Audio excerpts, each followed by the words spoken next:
नमस्कार दोस्तों, हिंदी कहानी 2.0 चैनल में आपका स्वागत है। तो आज हम कहानियों की अगली कड़ी में मुंशी प्रेमचंद जी द्वारा लिखित कहानी बालक को सुनते हैं। लेकिन उससे पहले आप सभी लोग से एक विनम्र अनुरोध है कि अगर चैनल पर नए हैं तो चैनल को सब्सक्राइब ज़रूर कीजिएगा। कहानी अच्छी लगे तो लाइक शेयर कमेंट ज़रूर कीजिएगा। तो चलिए शुरू करते हैं कहानी बालक। गंगू को लोग ब्राह्मण कहते हैं और वह अपने को ब्राह्मण समझता भी है। मेरे सईस और खिदमतगार मुझे दूर से सलाम करते हैं। गंगू मुझे कभी सलाम नहीं करता। वह शायद मुझसे पाए लागन की आशा रखता है। मेरा जूठा गिलास कभी हाथ से नहीं छूता और न मेरी कभी इतनी हिम्मत हुई कि उससे पंखा झलने को कहूँ। जब मैं पसीने से तर होता हूँ और वहाँ कोई दूसरा आदमी नहीं होता तो गंगू अपने आप ही पंखा उठा लेता है। लेकिन उसकी मुद्रा से यह भाव स्पष्ट प्रकट होता है कि मुझ पर कोई एहसान कर रहा है और मैं भी न जाने क्यों फौरन ही उसके हाथ से पंखा छीन लेता हूँ। उग्र स्वभाव का मनुष्य है, किसी की बात नहीं सह सकता। ऐसे बहुत कम आदमी होंगे जिनसे उसकी मित्रता हो, पर सईस और खिदमतगार के साथ बैठना शायद वह अपमानजनक समझता है। मैंने उसे किसी से मिलते जुलते नहीं देखा। आश्चर्य यह है कि उसे भंग बूटी से प्रेम नहीं, जो इस श्रेणी के मनुष्यों में एक असाधारण गुण है। मैंने उसे कभी पूजा पाठ करते या नदी में स्नान करते नहीं देखा। बिल्कुल निरक्षर है, लेकिन फिर भी वह ब्राह्मण है और चाहता है कि दुनिया उसकी प्रतिष्ठा तथा सेवा करे। और क्यों न चाहे, जब पुरखों की पैदा की हुई संपत्ति पर आज भी लोग अधिकार जमाए हुए हैं और उसी शान से मानो खुद पैदा किए हों, तो वह क्यों उस प्रतिष्ठा और सम्मान को त्याग दे जो उसके पुरखाओं ने संचय किया था। यह उसकी बपौती है। मेरा स्वभाव कुछ इस तरह का है कि अपने नौकरों से बहुत कम बोलता हूँ। मैं चाहता हूँ जब तक मैं खुद न बुलाऊँ कोई मेरे पास न आए। मुझे यह अच्छा नहीं लगता कि जरा सी बातों के लिए नौकरों को आवाज़ देता फिरूँ। मुझे अपने हाथ से सुराही से पानी उड़ेल लेना, अपना लैंप जला लेना, अपने जूते पहन लेना या अलमारी से कोई किताब निकाल लेना, इससे कहीं ज़्यादा सरल मालूम होता है कि हिंगन और मैकू को पुकारूँ। इससे मुझे अपनी स्वेच्छा और आत्मविश्वास का बोध होता है। नौकर भी मेरे स्वभाव से परिचित हो गए हैं और बिना ज़रूरत मेरे पास बहुत कम आते हैं। इसलिए एक दिन जब प्रातःकाल गंगू मेरे सामने आकर खड़ा हो गया तो मुझे बहुत बुरा लगा। ये लोग जब आते हैं तो पेशगी हिसाब में कुछ मांगने के लिए या किसी दूसरे नौकर की शिकायत करने के लिए। मुझे ये दोनों ही बातें अत्यंत अप्रिय हैं। मैं पहली तारीख को हर एक का वेतन चुका देता हूँ और बीच में जब कोई कुछ मांगता है तो क्रोध आ जाता है। कौन 2-2, 4-4 रुपए का हिसाब रखता फिरे। फिर जब किसी को महीने भर की पूरी मजूरी मिल गई तो उसे क्या हक है कि उसे 15 दिन में खर्च कर दे और ऋण या पेशगी की शरण ले। और शिकायतों से तो मुझे बहुत घृणा है। मैं शिकायतों को दुर्बलता का प्रमाण समझता हूँ या ठकुर सुहाती की क्षुद्र चेष्टा। मैंने माथा सिकोड़कर कहा, क्या बात है, मैंने तो तुम्हें नहीं बुलाया। गंगू के तीखे अभिमानी मुख पर आज कुछ ऐसी नम्रता, कुछ ऐसी याचना, कुछ ऐसा संकोच था कि मैं चकित हो गया। ऐसा जान पड़ा वह कुछ जवाब देना चाहता है मगर शब्द नहीं मिल रहे हैं। मैंने जरा नम्र होकर कहा, आखिर क्या बात है, कहते क्यों नहीं? तुम जानते हो यह मेरे टहलने का समय है, मुझे देर हो रहा है। गंगू ने निराशा भरे स्वर से कहा, तो आप हवा खाने जाएं, मैं फिर आ जाऊंगा। यह अवस्था और भी चिंताजनक थी। इस जल्दी में तो वह एक क्षण में अपना वृत्तांत कह सुनाएगा। वह जानता है कि मुझे ज़्यादा अवकाश नहीं है। दूसरे अवसर पर तो दुष्ट घंटों रोएगा। मेरे कुछ लिखने पढ़ने को तो वह शायद कुछ काम समझता हो, लेकिन विचार को जो मेरे लिए सबसे कठिन साधना है वह मेरे विश्राम का समय समझता है। वह उसी वक्त आकर मेरे सिर पर सवार हो जाएगा। मैंने निर्दयता के साथ कहा, क्या कुछ पेशगी मांगने आए हो? मैं पेशगी नहीं देता। जी नहीं सरकार, मैंने तो कभी पेशगी नहीं मांगा। तो क्या किसी की शिकायत करना चाहते हो? मुझे शिकायतों से बहुत घृणा है। जी नहीं सरकार, मैंने तो कभी किसी की शिकायत नहीं की। गंगू ने अपना दिल मजबूत किया। उसकी आकृति से स्पष्ट झलक रहा था मानो वह कोई छलांग मारने के लिए अपनी सारी शक्तियों को एकत्र कर रहा हो और लड़खड़ाती हुई आवाज़ में बोला, मुझे आप छुट्टी दे दें, मैं आपकी नौकरी अब न कर सकूँगा। यह इस तरह का पहला प्रस्ताव था जो मेरे कानों में पड़ा। मेरे आत्माभिमान को चोट लगी। मैं जब अपने को मनुष्यता का पुतला समझता हूँ, अपने नौकरों को कभी कटु वचन नहीं कहता, अपने स्वामित्व को यथासाध्य म्यान में रखने की चेष्टा करता हूँ, तब मैं इस प्रस्ताव पर क्यों न विस्मित हो जाता। कठोर स्वर में बोला, क्यों, क्या शिकायत है? आपने तो हुजूर जैसा अच्छा स्वभाव पाया है वैसा क्या कोई पाएगा, लेकिन बात ऐसी आ पड़ी है कि अब मैं आपके यहाँ नहीं रह सकता। ऐसा न हो कि पीछे से कोई बात हो जाए तो आपकी बदनामी हो। मैं नहीं चाहता कि मेरी वजह से आपकी आबरू में बट्टा लगे। मेरे दिल में उलझन पैदा हुई, जिज्ञासा की अग्नि प्रचंड हो गई। आत्मसमर्पण के भाव से बरामदे में पड़ी हुई कुर्सी पर बैठकर बोला, तुम तो पहेलियां बुझवा रहे हो, साफ साफ क्यों नहीं कहते, क्या मामला है? गंगू ने बड़ी नम्रता से कहा, बात यह है कि वह स्त्री जो अभी विधवा आश्रम से निकाल दी गई है, वह गोमती देवी। वह चुप हो गया। मैंने अधीर होकर कहा, हाँ निकाल दी गई है तो फिर तुम्हारी नौकरी से उससे क्या संबंध? गंगू ने जैसे अपने सिर का भारी बोझ जमीन पर पटक दिया। मैं उससे ब्याह करना चाहता हूँ बाबूजी। मैं विस्मय से उसका मुंह ताकने लगा। यह पुराने विचारों का पोंगा ब्राह्मण, जिसे नई सभ्यता की हवा तक न लगी, उस उल्टा से विवाह करने जा रहा है जिसे कोई भला आदमी अपने घर में कदम भी न रखने देगा। गोमती ने मोहल्ले के शांत वातावरण में थोड़ी सी हलचल पैदा कर दी। कई साल पहले वह विधवा आश्रम में आई थी। 3 बार आश्रम के कर्मचारियों ने उसका विवाह करा दिया था, पर वह हर बार महीने 15 दिन के बाद भाग आई थी। यहाँ तक कि आश्रम के मंत्री ने अब की बार उसे आश्रम से निकाल दिया था। तब से वह इसी मोहल्ले में एक कोठरी लेकर रहती थी और सारे मोहल्ले के सोहदों के लिए मनोरंजन का केंद्र बनी हुई थी। मुझे गंगू की सरलता पर क्रोध भी आया और दया भी। इस गधों को सारी दुनिया में कोई स्त्री ही नहीं मिलती थी जो इससे ब्याह करने जा रहा है। जब वह 3 बार पतियों के पास से भाग आई है तो उसके पास कितने दिन रहेगी? कोई गांठ का पूरा आदमी होता तो एक बात भी थी, शायद 6 साल महीने टिक जाती। यह तो निपट आँख का अंधा है, 1 सप्ताह भी तो निबाह न होगा। मैंने चेतावनी के भाव से पूछा, तुम्हें इस स्त्री की जीवन कथा मालूम है? गंगू ने आंखों देखी बात की तरह कहा, सब झूठ है सरकार। लोगों ने हक नाहक उसको बदनाम कर दिया है। क्या कहते हो, वह 3 बार अपने पतियों के पास से नहीं भाग आई? उन लोगों ने उसे निकाल दिया तो क्या करती? कैसे बुद्धू आदमी हो, कोई इतनी दूर से आकर विवाह करके ले जाता है, हजारों रुपए खर्च करता है इसलिए कि औरत को निकाल दे। गंगू ने भावुकता से कहा, जहाँ प्रेम नहीं है हुजूर, वहाँ कोई स्त्री नहीं रह सकती। स्त्री केवल रोटी कपड़ा ही नहीं चाहती, कुछ प्रेम भी तो चाहती है। वे लोग समझते होंगे कि हमने एक विधवा से विवाह करके उसके ऊपर कोई बहुत बड़ा एहसान किया है। चाहते होंगे कि तन मन से वह उनकी हो जाए, लेकिन दूसरों को अपना बनाने के लिए पहले आप उसका बन जाना पड़ता है हुजूर, यह बात है। फिर उसे एक बीमारी भी है, उसे कोई भूत लगा हुआ है। यह कभी कभी बकझक करने लगती है और बेहोश हो जाती है। और तुम ऐसी स्त्री से विवाह करोगे? मैंने संदिग्ध भाव से सिर हिलाकर कहा, समझ लो जीवन कड़वा हो जाएगा।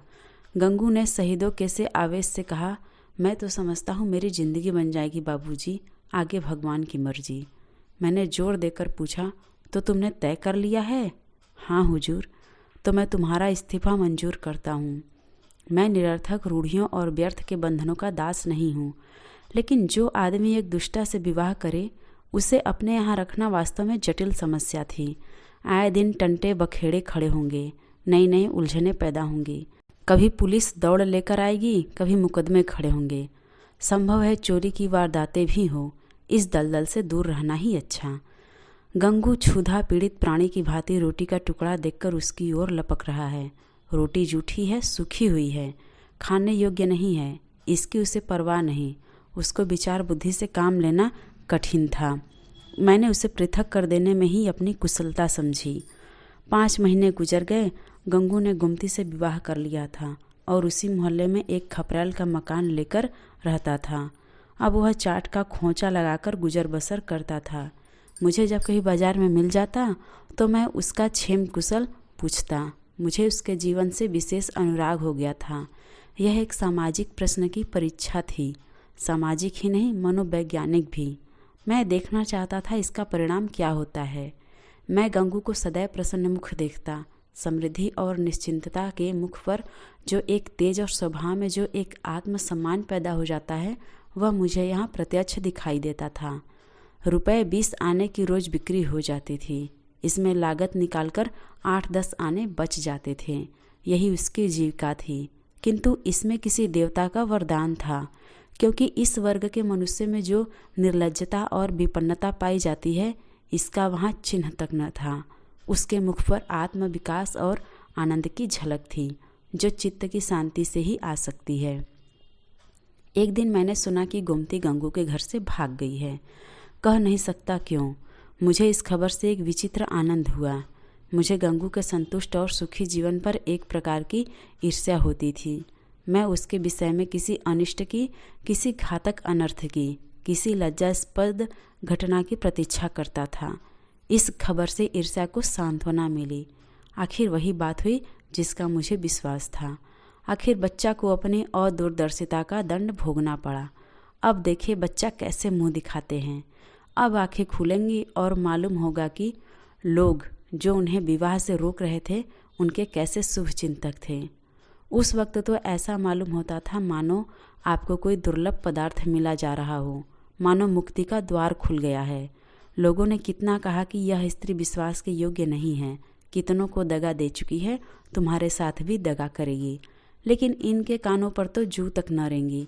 अब मिले तो जरा उनका मिजाज पूछूं। कहूँ क्यों महाराज, देवी जी का यह वरदान पाकर प्रसन्न हुए या नहीं?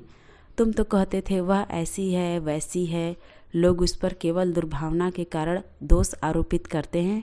अब बतलाओ किसकी भूल थी? उसी दिन संयोगवश गंगू से बाजार में भेंट हो गई। घबराया हुआ था, बदहवास था, बिल्कुल खोया हुआ। मुझे देखते ही उसकी आंखों में आंसू भर आए, लज्जा से नहीं व्यथा से। मेरे पास आकर बोला, बाबूजी, गोमती ने मेरे साथ विश्वासघात किया। मैंने कुटिल आनंद से लेकिन कृत्रिम सहानुभूति दिखाकर कहा, तुमसे तो मैंने पहले ही कहा था, लेकिन तुम माने ही नहीं। अब सब्र करो, इसके सिवा और क्या उपाय है? रुपए पैसे ले गई या कुछ छोड़ गई? गंगू ने छाती पर हाथ रखा। ऐसा जान पड़ा मानो मेरे इस प्रश्न ने उसके हृदय को विदीर्ण कर दिया। अरे बाबूजी, ऐसा न कहिए। उसने धेले की भी चीज़ नहीं छुई। अपना जो कुछ था वह भी छोड़ गई। न जाने मुझ में क्या बुराई देखी है। मैं उसके योग्य न था और क्या कहूँ। वह पढ़ी लिखी थी, मैं करिया अक्षर भैंस बराबर। मेरे साथ इतने दिन रही, यही बहुत था। कुछ दिन और उसके साथ रह जाता तो आदमी बन जाता। उसका आपसे कहाँ तक बखान करूँ हुजूर। औरों के लिए चाहे जो कुछ कर रही हो, मेरे लिए तो किसी देवता का आशीर्वाद थी। न जाने मुझसे क्या ऐसी खता हो गई, मगर कसम ले लीजिए जो उसके मुख पर मैल तक आया हो। मेरी औकात ही क्या है बाबूजी, 10-12 आने का मजूर हूँ, पर इसी में उसके हाथों इतनी बरकत थी कि कभी कमी नहीं पड़ी। मुझे इन शब्दों से घोर निराशा हुई। मैंने समझा था वह उसकी बेवफाई की कथा कहेगा और मैं उसकी अंधभक्ति पर कुछ सहानुभूति प्रकट करूँगा, मगर उस मूर्ख की आंखें अब तक नहीं खुली। अब भी उसी का मंत्र पढ़ रहा है। अवश्य ही इसका चित्त कुछ अव्यवस्थित है। मैंने कुटिल परिहास आरंभ किया, तो तुम्हारे घर से कुछ नहीं ले गई? कुछ भी नहीं बाबूजी, धेले की भी चीज़ नहीं। और तुमसे प्रेम भी बहुत करती थी। अब आपसे क्या कहूँ बाबूजी, वह प्रेम तो मरते दम तक याद रहेगा। फिर भी तुम्हें छोड़कर चली गई। यही तो आश्चर्य है बाबूजी। त्रिया चरित्र का नाम कभी सुना है? अरे बाबूजी, ऐसा ना कहिए। मेरी गर्दन पर कोई छुरी रख दे तो भी मैं उसका यश ही गाऊंगा। तो फिर ढूंढ निकालो। हाँ मालिक, जब तक उसे ढूंढ ना लाऊंगा मुझे चैन ना आएगा। मुझे इतना मालूम हो जाए कि वह कहाँ है, फिर तो मैं उसे ले ही आऊँगा। और बाबूजी, मेरा दिल कहता है कि वह आएगी ज़रूर, देख लीजिएगा। वह मुझसे रूठ कर नहीं गई, लेकिन दिल नहीं मानता। जाता हूँ 1-2 महीने जंगल, पहाड़ की धूल छानूंगा। जीता रहा तो फिर आपके दर्शन करूँगा। यह कहकर वह उन्माद की दशा में एक तरफ चल दिया। इसके बाद मुझे एक ज़रूरत से नैनीताल जाना पड़ा। सैर करने के लिए नहीं। 1 महीने के बाद लौटा और अभी कपड़े भी न उतारने पाया था कि देखता हूँ गंगू एक नवजात शिशु को गोद में लिए खड़ा है। शायद कृष्ण को पाकर नंद भी इतने पुलकित न हुए होंगे। मालूम होता था उसके रोम रोम से आनंद फूटा पड़ता है। चेहरे और आंखों से कृतज्ञता और श्रद्धा के राग निकल रहे थे।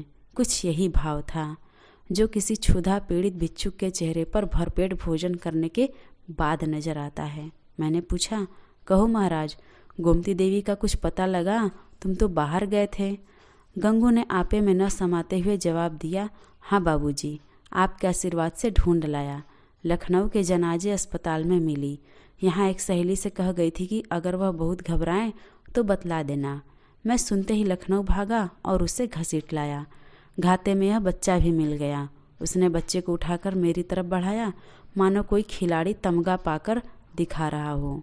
मैंने उपहास के भाव से पूछा, अच्छा, यह लड़का भी मिल गया? शायद इसीलिए वह यहाँ से भागी थी। तो तुम्हारा ही लड़का है? मेरा काहे को है बाबूजी, आपका है, भगवान का है। तो लखनऊ में पैदा हुआ? हाँ बाबूजी, अभी तो कुल 1 महीने का है। तुम्हारे ब्याह हुए कितने दिन हुए? यह 7वां महीना जा रहा है।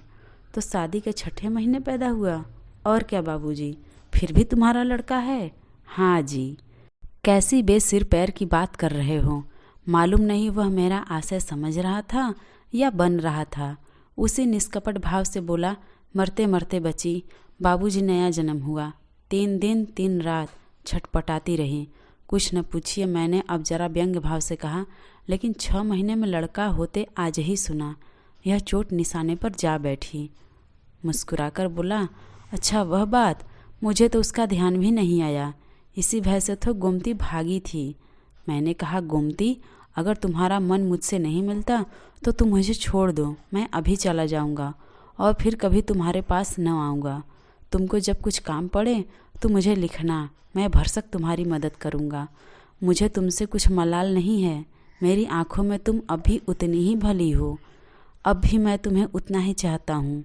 नहीं, अब मैं तुम्हें और ज़्यादा चाहता हूँ। लेकिन अगर तुम्हारा मन मुझसे फिर नहीं गया है तो मेरे साथ चलो। गंगू जीते जी तुमसे बेवफाई नहीं करेगा।